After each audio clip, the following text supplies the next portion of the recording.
एक बार 94 साल के एक बूढ़े व्यक्ति को मकान मालिक ने किराया ना दे पाने के कारण उसे मकान से निकाल दिया।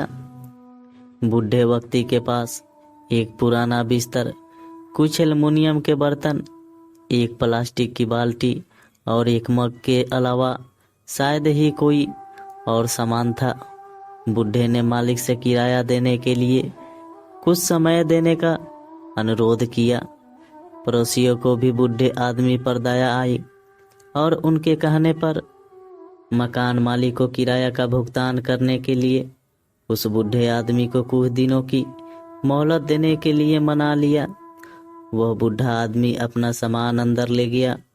रास्ते से गुजर रहे एक पत्रकार ने रोककर ये सारा नज़ारा देखा।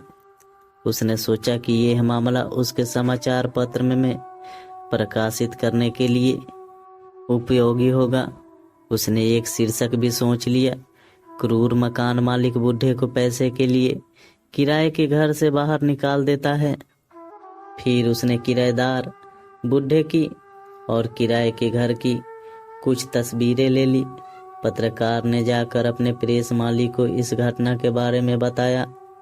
प्रेस के मालिक ने तस्वीरों को देखा और हैरान रह गए। उन्होंने पत्रकार से पूछा कि क्या वो उस बूढ़े आदमी को जानता है। पत्रकार ने कहा नहीं।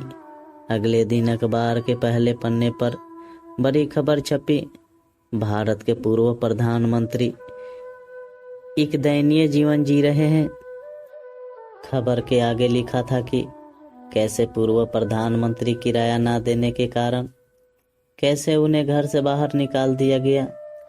टिप्पणी की थी कि आजकल प्रेशर भी खूब पैसे कमा लेते हैं, जबकि एक व्यक्ति जो 2 बार पूर्व प्रधानमंत्री रह चुका है और लंबे समय तक केंद्रीय मंत्री भी रहा है, उसके पास अपना खुद का घर भी नहीं है। दरअसल नंदा को वह स्वतंत्रता सेनानी होने के कारण ₹500 प्रति माह भत्ता मिलता था, लेकिन उन्होंने ये कहते हुए इस पैसे को भी आविष्कार कर दिया था कि उन्होंने स्वतंत्रता सेनानी के भत्ते के लिए स्वतंत्रता की लड़ाई नहीं लड़ी। बाद में दोस्तों ने उसे यह स्वीकार करने के लिए विवश कर दिया कि उनके पास जीवन यापन का अन्य कोई नहीं है। वो इसी पैसों से वह अपना किराया देकर गुजारा करते थे। अगले दिन तत्कालीन प्रधानमंत्री ने मंत्रियों और अधिकारियों को वाहनों के बेड़े के साथ उनके घर भेजा।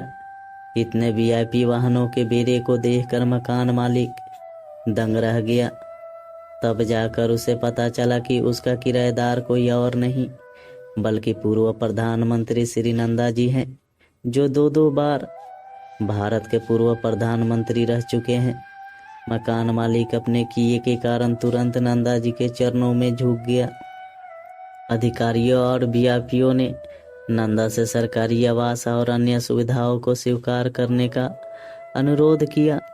श्री नंदा ने इस बुढ़ापे में ऐसी सुविधाओं का क्या काम, यह कहकर उनके प्रस्ताव को स्वीकार नहीं किया और अंतिम श्वास तक वे एक सामान्य नागरिक की तरह एक सच्चे स्वतंत्रता सेनानी बनकर ही रहे।